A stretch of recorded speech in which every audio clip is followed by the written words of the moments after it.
Quand on parle des métiers du jeu vidéo, on va d'abord penser à ceux qu'on connaît bien, graphistes, animateurs, développeurs. Mais le jeu vidéo, c'est pas que l'industrie que l'on connaît au sens console et PC. Donc le champ d'application des métiers du jeu vidéo et de ceux qu'on forme à Airtube touche vraiment un grand panel de demandes des entreprises.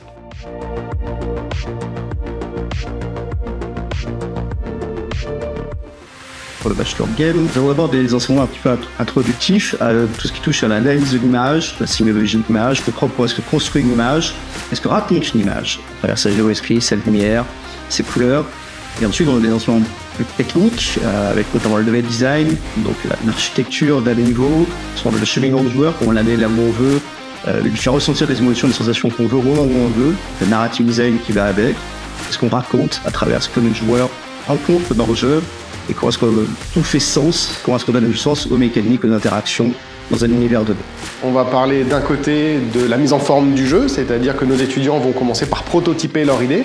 Ils vont poser quelques éléments basiques, de décors, de personnages qu'ils vont pouvoir incarner. On va le mettre en musique pour qu'on puisse faire quelque chose de jouable et mettre des joueurs en face. Également, une fois que cette étape est terminée, au travers des enseignements qu'on leur a donnés sur la partie graphique, par exemple, ils vont pouvoir habiller ce prototype pour aller vers un niveau d'excellence, de permettre d'avoir vraiment un visuel qui va accrocher, qui va donner une promesse narrative ou visuelle. Tout ça, il faut aussi le développer. Donc, une fois que le prototype est terminé, ils vont repenser la structure de leur code pour pouvoir en faire quelque chose d'optimisé. Et tout ça, on va pouvoir le présenter durant certains événements à l'école, comme les journées portes ouvertes, comme les soirées ce qu'on appelle soirées de P-test, où on va inviter des gens de l'extérieur à venir tester les jeux des étudiants. Et c'est des grands moments, et je vous invite à venir quand vous voulez. En ce qui concerne le game design en tant que tel, on croit que c'est un terme qui renvoie à la fabrication, la construction, la réalisation des images dans un jeu. En réalité, on en est assez éloigné. Le game designer, on peut traduire ça comme étant le concepteur du jeu. Donc le concepteur du jeu, c'est celui qui conçoit son système, ses règles, son fonctionnement. Il a la responsabilité de ce que le joueur va pouvoir faire dans le jeu. Donc il va créer la boîte à outils, des interactions disponibles, des mécaniques de jeu, et le joueur ensuite en dispose. À ce moment-là, il crée ce qu'on appelle le gameplay, c'est-à-dire l'expérience de jeu. Alors l'industrie du jeu vidéo est une industrie qui est très dynamique.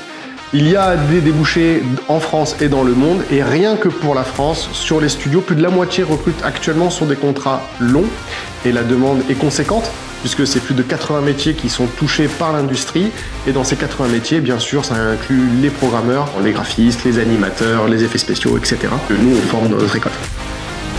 Airtube travaille avec les plus grands studios français, évidemment Ubisoft, Dontnod, Quantic Dream, Asobo, Ankama. Ils ont eu la chance aussi d'avoir des masterclass, notamment avec Cédric Babouche, qui a eu le Pégase de l'excellence visuelle avec le projet Dordogne. Nous travaillons avec de très nombreux professionnels. C'est important pour les étudiants d'être face à des gens qui ont une expérience actuelle, des contraintes de production dans le jeu vidéo. C'est vraiment prégnant dans la façon dont nous envisageons la pédagogie, voir des intervenants qui sont en studio dans les plus grands studios français actuels.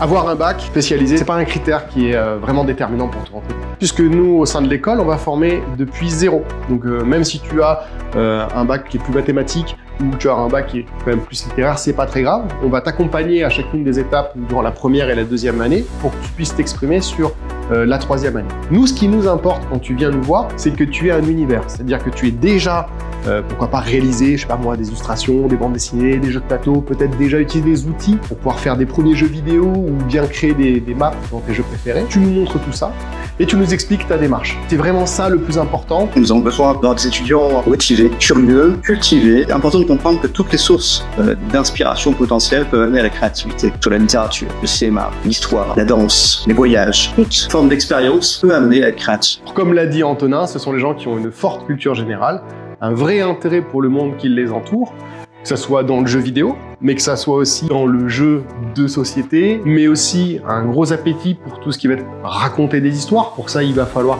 lire, se documenter. L'idée, c'est que quand les gens viennent chez nous, ils aient déjà quelque chose à raconter. Et nous, notre métier, c'est de leur permettre de s'exprimer en leur offrant des outils. Donc les profils qu'on recherche aujourd'hui, bien simplement, c'est des gens intéressants, intéressés et qui ont vraiment envie de partager ce qu'ils connaissent, ce qu'ils ressentent et ce qu'ils vivent avec les autres étudiants, mais aussi avec les enseignants et bien sûr avec leurs pairs.